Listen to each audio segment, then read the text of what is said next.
জাতীয় বিপ্লব ও সংহতি দিবস আজ। ইতিহাসের মোড় ঘোরানোর দিন। বহুদলীয় গণতন্ত্রের সূচনা করেন জিয়াউর রহমান। বাংলাদেশ পেল একজন সহজ সরল সৈনিক, দেশপ্রেমিক রাষ্ট্রপতি, যিনি সততা এবং দেশপ্রেমের উদাহরণ হয়ে রয়েছেন আজও। গেল এক বছরে বন্দরনগরী চট্টগ্রামে অর্ধ শতাধিক খুন, জনমনে আতঙ্ক। ৫ আগস্ট লুট ও অস্ত্র উদ্ধার না হওয়াকে দুষছেন রাজনীতিবিদরা। পটুয়াখালী ৪ আসনে বইছে নির্বাচনী আমেজ। চলছে সভা সমাবেশ। বিএনপি জামাত প্রার্থী মাঠে সরব থাকলেও দেখা নেই এনসিপির। স্বাধীনতার পর রেকর্ড ধান চাল সংগ্রহ, মজুদ ১৪ লাখ মেট্রিক টন। দেশে খাদ্য ঘাটতি নিয়ে জাতিসংঘের শঙ্কা নিয়ে উদ্বিগ্ন নয় বাংলাদেশ। অব্যবস্থাপনা ও জনবল সংকটে ধুঁকছে প্রবালদ্বীপ সেন্ট মার্টিনের ২০ শয্যার হাসপাতালটি। সেবা বঞ্চিত দ্বীপবাসী, দ্রুত আধুনিকায়নের দাবি। সুদানে ৩ মাসের যুদ্ধবিরতিতে সম্মত আরএসএফ। আশার আলো দেখছেন বাসিন্দারা। শান্তি টিকিয়ে রাখা নিয়ে শঙ্কা বিশ্লেষকদের। এবং মঞ্জুরুল সহ বিসিবি কর্মকর্তাদের বিরুদ্ধে যৌন হয়রানির অভিযোগ ক্রিকেটার জাহান আরার। তদন্তপূর্বক ব্যবস্থা নেওয়ার আশ্বাস বিসিবির। এবারে বিস্তারিত। স্বাধীন দেশে নতুন করে স্বাধীনতা ফিরে পাওয়ার ঐতিহাসিক সিপাহী জনতার বিপ্লব দিবস আজ। এক নেতার এক দেশ, এই চিন্তার শিকল ভেঙে বহুদলীয় গণতন্ত্রের যাত্রা শুরু হয় ৭ নভেম্বর, যার প্রবক্তা শহীদ রাষ্ট্রপতি জিয়াউর রহমান। ক্ষণজন্মা এই বীরের হাত ধরেই স্বাধীনতার ৪ বছর পর দেশের শিক্ষা, অর্থনীতি, কৃষি, বৈদেশিক মুদ্রা আহরণের চাকা ঘুরতে শুরু করে। ফররুক বাবুর রিপোর্ট।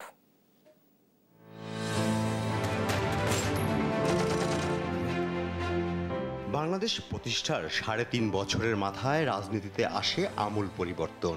বছরটি ৭ নভেম্বর ১৯৭৫। স্বাধীন বাংলাদেশে জনগণ এবং সৈনিকদের স্বতঃস্ফূর্ত বিপ্লবের মাধ্যমে দেশের সার্বভৌমত্ব রক্ষায় গৌরবদীপ্ত মহান দিন।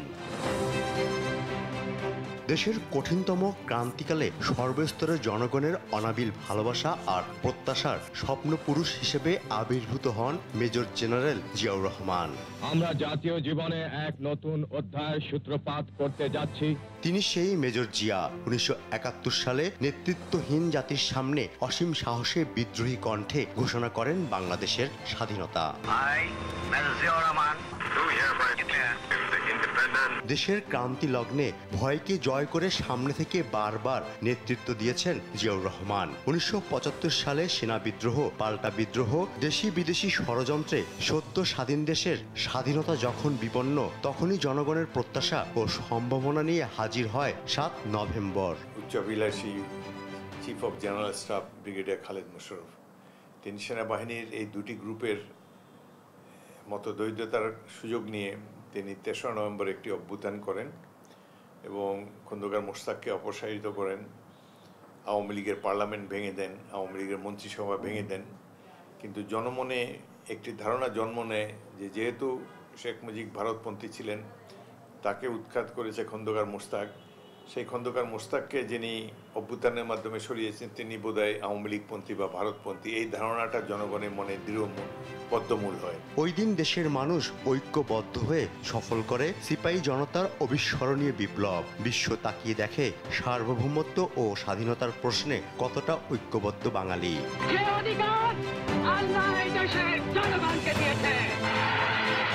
বাঙালি জাতি আবারও নতুন করে স্বপ্ন দেখা শুরু করে জিয়াউর রহমানের চোখ দিয়ে।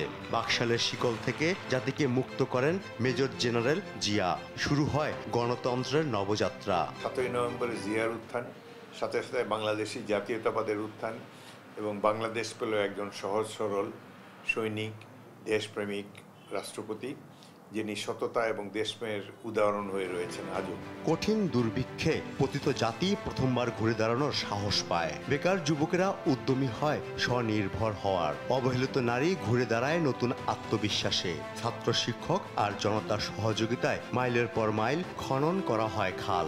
ফসলহীন জমি ভরে ওঠে সবুজ শ্যামলে। বৈদেশিক কর্মসংস্থানের পথও সুগম হয়। মত প্রকাশের অবাধ স্বাধীনতা পায় গণমাধ্যম।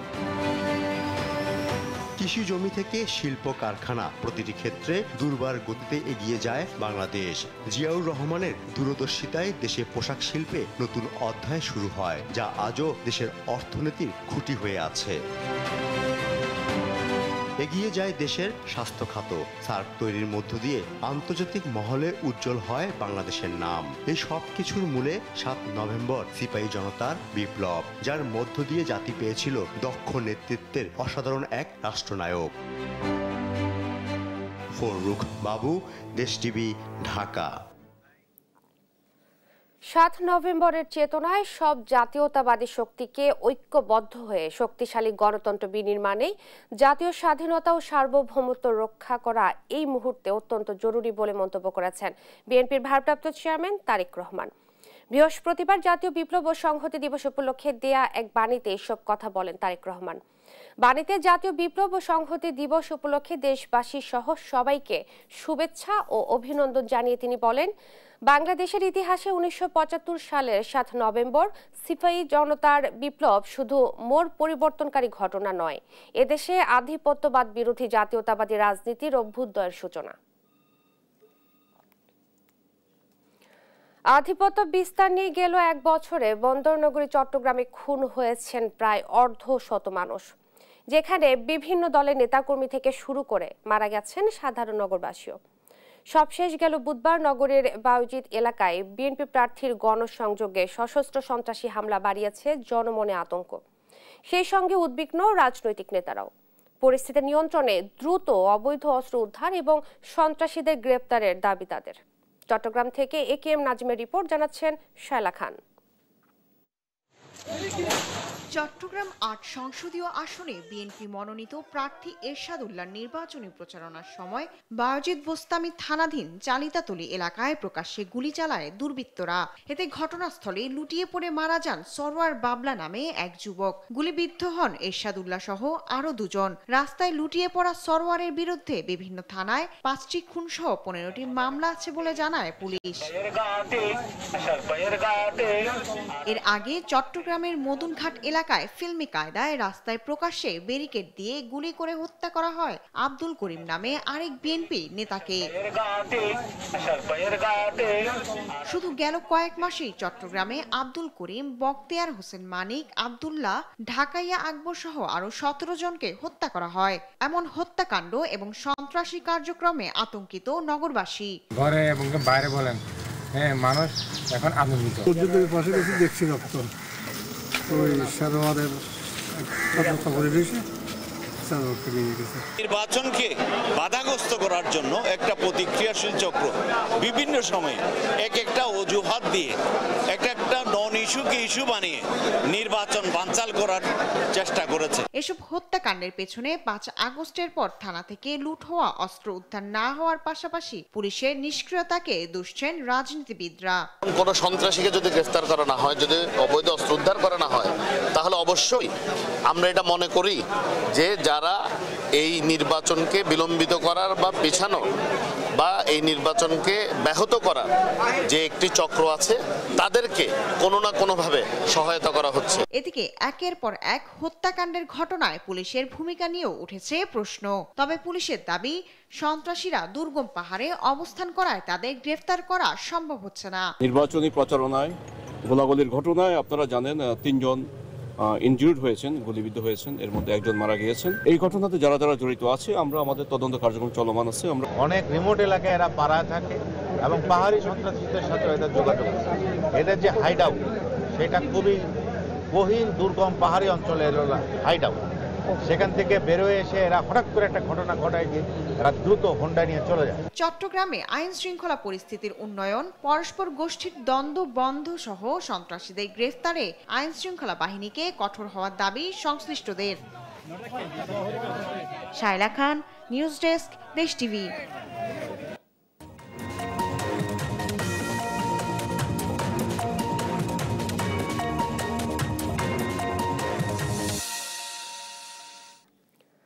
নির্বাচন ঘিরে প্রচারে ব্যস্ত পটুয়াখালী 4 আসনের সব দলের প্রার্থীরা। চলছে সভা সমাবেশ। প্রার্থীরা দিচ্ছেন উন্নয়নের নানা প্রতিশ্রুতি। তবে মাঠে নেই এনসিপি ও গণ অধিকার পরিষদের নেতারা। এদিকে যোগ্য প্রার্থীকে নির্বাচিত করতে চান ভোটাররা।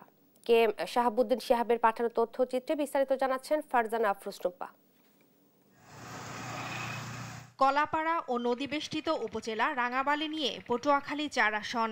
এ এলাকায় পায়রা বন্দর, পায়রা তাপবিদ্যুৎ কেন্দ্র, পর্যটন নগরী কুয়াকাটা এবং মৎস্য বন্দর থাকায় আসনটি বেশ গুরুত্বপূর্ণ।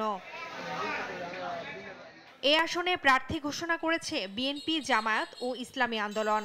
তবে এখনো মাঠে নেই এনসিপি, গণ অধিকার পরিষদ সহ অন্যান্য দল।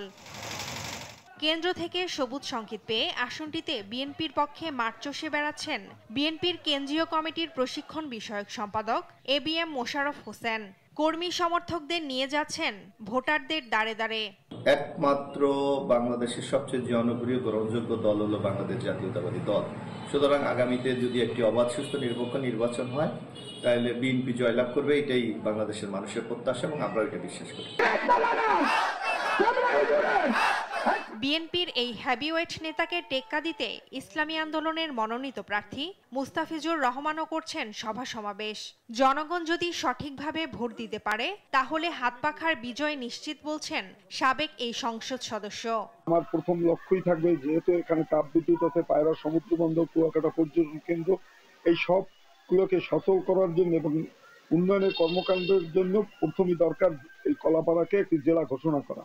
এদিকে জামাত মনোনীত প্রার্থী আব্দুল কাইয়ুমও ঘুরছেন ভোটারদের দ্বারে, দিচ্ছেন উন্নয়নের নানা প্রতিশ্রুতি। প্রত্যেক বাড়িতে আমাদের অন্তত একটি লিফলেট পৌঁছে দিয়েছি। আমরা প্রতিটি বাজারে গণসংযোগ করছি। আমাদের প্রতিবন্ধকতাসমূহ উত্তরে আমরা সামনের দিকে এগিয়ে যাচ্ছি। তবে প্রার্থীরা নানা প্রতিশ্রুতি দিলেও অবাধ, সুষ্ঠু ও গ্রহণযোগ্য নির্বাচনের পাশাপাশি যোগ্য প্রার্থীকেই নির্বাচিত করতে চান সাধারণ ভোটাররা। আমি চাই আমাদের আসনে এমন একজন প্রার্থী নির্বাচিত হোক যে তরুণদের কাজের ব্যবস্থা পাবে এবং তরুণদের প্রতি খেয়াল রাখবে। কুয়াকাটাকে কিভাবে আধুনিক পর্যটনে রূপান্তর করা যায়, এইটা আমরা চাই যে এইরকম একজন লোক আসুক যিনি রাজনীতিতে পরিপক্ক, হঠাৎ করে আসেনি এমন কোনো ব্যক্তিকে আমরা নির্বাচিত করব না। নির্বাচনের আগে ওয়ার্ড থেকে শুরু করে জেলা পর্যন্ত আইন শৃঙ্খলা পরিস্থিতি স্বাভাবিক রাখতে পুলিশ সদস্যরা তৎপর বলছেন এই কর্মকর্তা। স্থানীয় আইন শৃঙ্খলার ক্ষেত্রে আমরা কাজ করছি। এক্ষেত্রে নিয়মানুসারে অবৈধ অস্ত্র উদ্ধার সহ যারা স্থানীয় আইন শৃঙ্খলার ক্ষেত্রে হুমকি স্বরূপ তাদের ক্ষেত্রে আমি ব্যবস্থা নিচ্ছি। পটুয়াখালী 4 আসনে মোট ভোটার 2,14,182 জন। ফারজানা আফরোজ টুম্পা, নিউজ ডেস্ক, দেশ টিভি। জাতীয় বিপ্লব ও সংহতি দিবসে বিএনপির প্রতিষ্ঠাতা জিয়াউর রহমানের সমাধিতে শ্রদ্ধা জানাতে গেছেন দলটির বিভিন্ন পর্যায়ের নেতাকর্মীরা। সেখানে আছেন সহকর্মী নিয়াজ মোর্শেদ। নিয়াজ, জাতীয় বিপ্লব ও সংহতি দিবসে কারা এসেছেন শ্রদ্ধা জানাতে এবং কি বলছেন তারা, জানাবেন। ধন্যবাদ আপনাকে। আমি এই মুহূর্তে আছি সাবেক রাষ্ট্রপতি এবং বিএনপির প্রতিষ্ঠাতা চেয়ারম্যান জিয়াউর রহমানের সমাধিতে, এবং ইতিমধ্যে কিন্তু আজকে যে জাতীয় বিপ্লব এবং গণসংহতি দিবস উপলক্ষে যে বিএনপির যে কর্মসূচি ছিল সকালবেলা শ্রদ্ধা নিবেদন জিয়াউর সমাধিতে, সেটি কিন্তু সেই কারণে কিন্তু ইতিমধ্যে কিন্তু আপনার বিএনপির যারা স্থায়ী কমিটির সদস্য তারা কিন্তু এখানে এসে উপস্থিত হয়েছেন। তবে বিএনপির মহাসচিব এখন এসে এখানে পৌঁছাননি, তবে তিনি আসলেই আসলে যে শ্রদ্ধা নিবেদনের যে আসলে কর্মসূচি সেটি আসলে তারা পালন করবেন। এবং আমরা আসলে এখানে কিন্তু বিভিন্ন ঢাকা শহরের বিভিন্ন যারা ইউনিট থেকে কিন্তু যারা নেতাকর্মী আছে তারাও কিন্তু ইতিমধ্যে এখানে এসে উপস্থিত হয়েছেন, এবং সেই সাথে কিন্তু এবার যারা মনোনীত প্রার্থী তারাও কিন্তু অনেকে এখানে এসেছেন। বিএনপি থেকে যাদেরকে মনোনয়ন দেওয়া হয়েছে তারাও কিন্তু অনেকে এখানে এসেছেন, তাদের সাথে আমরা কথা বলেছি। তারা বলছেন যে আসলে এই জিয়াউর রহমানের যে জাতীয় জিয়াউর রহমান আসলে যেভাবে বাংলাদেশকে আসলে প্রতিষ্ঠা করতে চেয়েছিলেন সেই আদর্শকে ধারণ করেই তারা আগামী নির্বাচনে ঐক্যবদ্ধভাবে কাজ করে এবং নতুন বাংলাদেশে গড়ার তারা প্রত্যয় নিয়েছেন 31 দফার আলোকে, সেটি আসলে তারা বাস্তবায়ন করবেন এমনটা আসলে তাদের প্রত্যাশা। এবং সেই সাথে তারা আগামী জাতীয় সংসদ নির্বাচনে তারা কোনো একেবারেই ঐক্যবদ্ধভাবে তারা আসলে একসাথে কাজ করবেন এবং তাদের ভিতরে যেন আসলে কোনো ভাঙন না থাকে সেটি আসলে তারা প্রতিরোধ করে একেবারেই কিন্তু আপনার তারা একসাথে একযোগে তারা কাজ করবেন আগামী জাতীয় সংসদ নির্বাচনে ধানের শীষ প্রতীককে জয়ী করতে। এবং যদি একটু বলি যে আসলে আজকে কিন্তু আপনার এখানে কিন্তু নেতাকর্মীরা কিন্তু ইতিমধ্যে কিন্তু আসলে বিভিন্ন মিছিল সহ তারা আসেন এবং এই দিনের আজকের দিনে যে তাৎপর্য ছিল জাতীয় বিপ্লব গণসংহতি দিবস উপলক্ষে যে আপনার সেনা এবং জনতার যে অভ্যুত্থানের ফলে আসলে যে জিয়াউর রহমান তিনি মুক্তি দিয়েছিল এবং সেই সাথে কিন্তু এই বাংলাদেশের দায়িত্ব কিন্তু আসলে তাকে দেওয়া হয়েছিল নতুন রাষ্ট্র গঠনে। সেই আদর্শ ধারণ করেই আবারও বিএনপি আসলে একতাবদ্ধ হতে চায় যাতে নতুন রাষ্ট্র আগামী বাংলাদেশ তারা করতে পারে। এই ছিল আমার কাছে সর্বশেষ। ধন্যবাদ আপনাকে। বিএনপির প্রতিষ্ঠাতা জিয়াউর রহমানের সমাধিতে শ্রদ্ধা জানাতে গেছেন দলটির বিভিন্ন পর্যায়ের নেতাকর্মীরা। এই ব্যাপারে বিস্তারিত জানাচ্ছিলেন সহকর্মী নিয়াজ মোর্শেদ। দেশে খাদ্যের কোনো ঘাটতি নেই বলে জানিয়েছেন খাদ্য সচিব মাসুদুল হাসান। তিনি বলেন, স্বাধীনতার পর এবার প্রথম রেকর্ড ধান চাল সংগ্রহ হয়েছে। ধান চাল গম মিলিয়ে 14.5 লাখ মেট্রিক টনেরও বেশি মজুত রয়েছে। এদিকে চলতি মাসের মাঝামাঝি সময়ে আমন ধান ও চাল সংগ্রহ শুরু হতে যাচ্ছে। ঝর্ণা রায়ের রিপোর্ট। আগামী ডিসেম্বরের মধ্যে দেশের দুর্যোগ প্রবণ জেলাগুলোর 1,60,00,000 মানুষ বড় ধরনের খাদ্য সংকটে পড়তে যাচ্ছে, আর চরম অপুষ্টির সম্মুখীন হতে যাচ্ছে 16 লাখ শিশু। দেশের খাদ্য নিরাপত্তা পরিস্থিতি নিয়ে সম্প্রতি জাতিসংঘ সহ কয়েকটি সংস্থা এ সংক্রান্ত একটি প্রতিবেদন প্রকাশ করে। এ নিয়ে নানা মহলে উদ্বেগের মধ্যে খাদ্য মন্ত্রণালয় বলছে, দেশে কোনো খাদ্য ঘাটতি নেই এবং সংকটও নেই। খাদ্য মন্ত্রণালয়ের সচিব মোহাম্মদ মাসুদুল হাসান জানিয়েছেন, দেশে খাদ্যের পর্যাপ্ত মজুদ রয়েছে। আবার বড় মৌসুমে রেকর্ড ধান চাল সংগ্রহ করা হয়েছে। 3 লক্ষ মেট্রিক টন ছিল ধান, সেখানে আমরা 3,56,000 মেট্রিক টন সংগ্রহ করেছি। আমাদের আতপ চালের একটা ছোট টার্গেট ছিল 35,000 মেট্রিক টন, সেখানে আমরা এটা প্রায় 51,52,000 মেট্রিক টন, আমার এক্সাক্ট ফিগারটা এই মুহূর্তে স্মরণ নেই, 52,000 মেট্রিক টন পর্যন্ত আমরা করেছি। ওভারঅল আমাদের সমস্ত লক্ষ্যমাত্রা পূরণ হয় আর কি। তিনি আরো জানান, চলতি মাসের মাঝামাঝি সময়ে আমন মৌসুমের ধান চাল সংগ্রহ শুরু হয়ে যাবে। শিগগিরই বৈঠক করে এর মূল্য নির্ধারণ করা হচ্ছে। অভ্যন্তরীণ উৎসের বাইরেও সিদ্ধ চাল, আতপ চাল এবং গম আমদানি করা হচ্ছে বলে জানান তিনি। বলেন, এসব উদ্যোগের পর খাদ্য সংকট দেখা দেওয়ার কোনো সুযোগ নেই। মোট 4টা প্যাকেজে 2 লক্ষ মেট্রিক টন চাল সরকারি পর্যায়ে আমরা আমদানি করছি উন্মুক্ত টেন্ডার পদ্ধতিতে। আর বেসরকারি পর্যায়েও আছে। বেসরকারি পর্যায়ে আমাদের অনুমোদন দেওয়া আছে 5 লক্ষ মেট্রিক টনের, 6 লক্ষ মেট্রিক টনের। তো এটা ওখানেও কিছু আমদানি হচ্ছে, কারণ প্রাইসটা খুব ফেভারেবল এবার। অলরেডি ধরেন এটা তো ধরেন নভেম্বর মাস চলছে, এরপরে আবার ডিসেম্বর মাসে আমন ধানের, জানুয়ারি মাসে মাঝামাঝি হয়তো আমন ধান সংগ্রহ শেষ হয়ে যাবে। তারপরে আবার আস্তে আস্তে তো বড় মৌসুম চলে আসবে। সবসময় মোটামুটি একটা কন্টিনিউয়াস প্রসেস। এখানে ঘাটতির কোনো সুযোগ নেই আর কি, আসল সুযোগ। খাদ্য মন্ত্রণালয়ের ওয়েবসাইটের তথ্য অনুযায়ী বৃহস্পতিবার পর্যন্ত ধান চাল গম মিলিয়ে 14,48,149 মেট্রিক টন খাদ্য মজুত আছে। ঝর্ণা রায়, দেশ টিভি, ঢাকা। দেখছেন সংবাদ সকাল। স্কিন কোটেড ইনসুলেশন আগুন প্রতিরোধী, তাই ড্রিম হাউস স্কুল প্রজেক্ট হোক বা লাইফ প্রজেক্ট, সব রাখে সর্বাধিক নিরাপত্তায় সব সময়। বিজলি কেবলস, নিরাপদ আজীবন।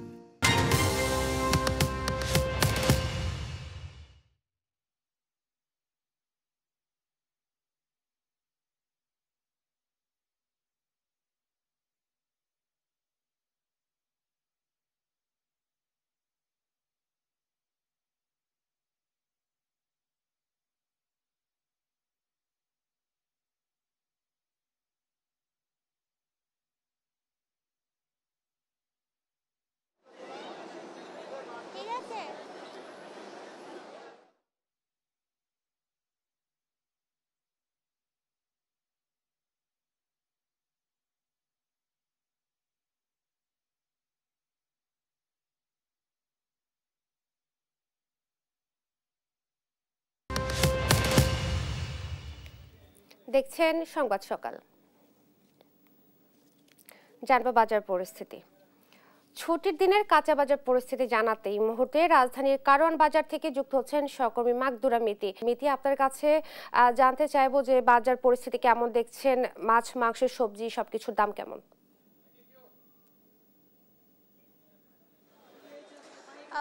ধন্যবাদ ইসরাত। এই মুহূর্তে আমি রয়েছি রাজধানীর কারওয়ান বাজারে। এখানে পুরো বাজার ঘুরে এবং ক্রেতা বিক্রেতাদের সঙ্গে কথা বলে যেমনটা জানতে পেরেছি, নিত্য প্রয়োজনীয় পণ্যের দাম কিন্তু এক প্রকার লাগামহীন ঘোড়ার মতো ছুটেই চলেছে। আমি যদি নির্দিষ্ট করে বলতে চাই তাহলে পেঁয়াজের দাম কিন্তু অনেকটাই বাড়তি। প্রতি কেজি পেঁয়াজ কিন্তু বিক্রি হচ্ছে 100 থেকে 120 টাকা দরে। অন্যদিকে আমি যদি কাঁচামরিচের দামের কথা বলতে চাই, কাঁচামরিচও কিন্তু বিক্রি হচ্ছে প্রতি কেজিতে 100 টাকা।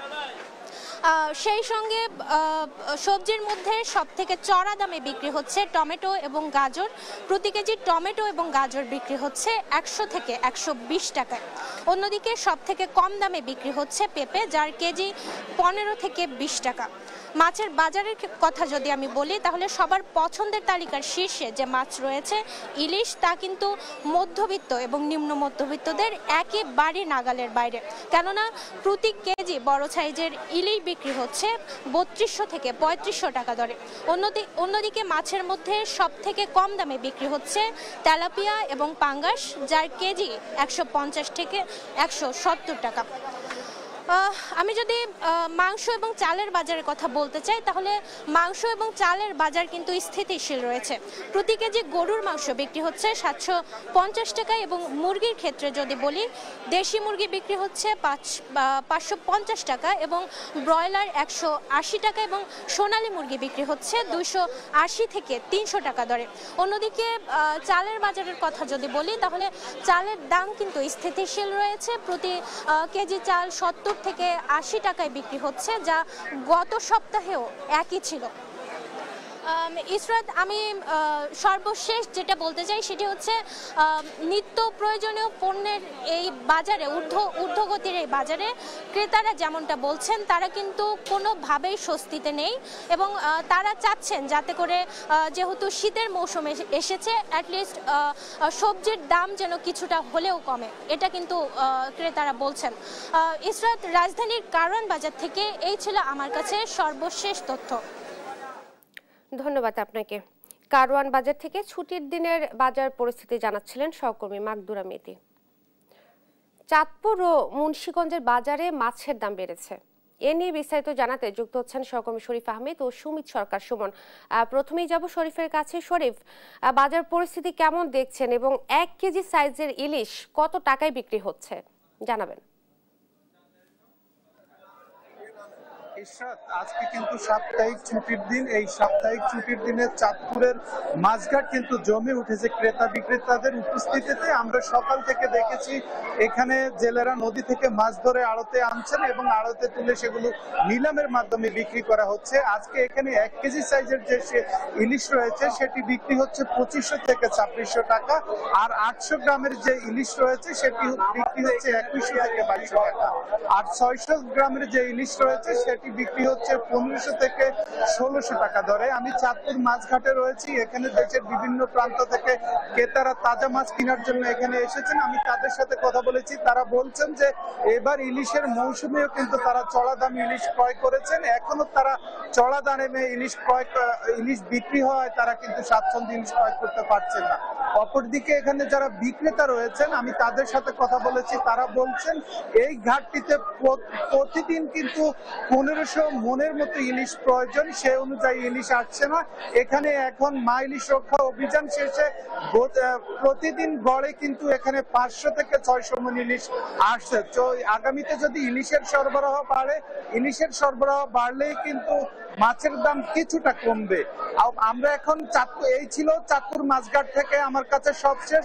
আমরা এখন চলে যাব আমাদের সহকর্মী সমিতের কাছে। সমিত, জানাবেন আপনার সর্বশেষ পরিস্থিতি।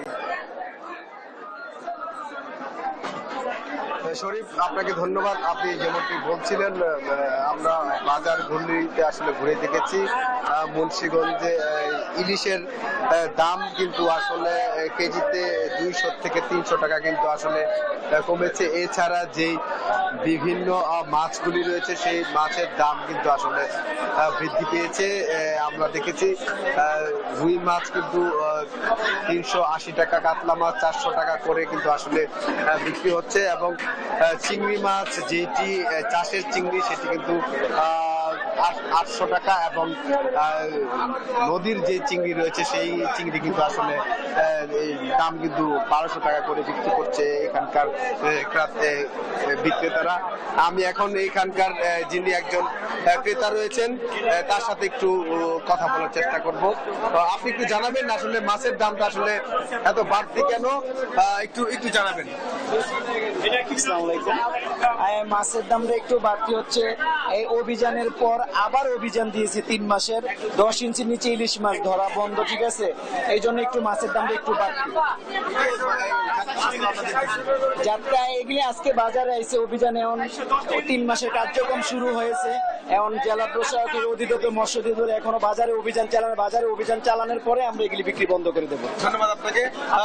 মনি, আপনি যেমনটি শুনছিলেন এখানকার বিক্রেতারা কিন্তু বলছেন যে যাত্রার অভিযান চলছে, কিন্তু এখানে কিন্তু প্রশাসনের কেউ আসেন না, তারা কিন্তু আসলে কিন্তু এই জাটকা মাছ বন্ধ হবে। এদিকে কিন্তু মাছের দাম বাড়লেও কিন্তু মাংসের দাম কিন্তু সেই আগের দামই রয়েছে, খাসি, মুরগি এবং গরুর মাংস। এদিকে কিন্তু আপনার বাজারগুলিতে আমরা ঘুরে দেখেছি যে ইলিশ মাছ ছাড়া কিন্তু সকল মাছের দাম কিন্তু বৃদ্ধি পেয়েছে। তো এই ছিল আমার কাছে মুন্সিগঞ্জের বাজার থেকে মাছ মাংসের সবশেষ খবর। বলি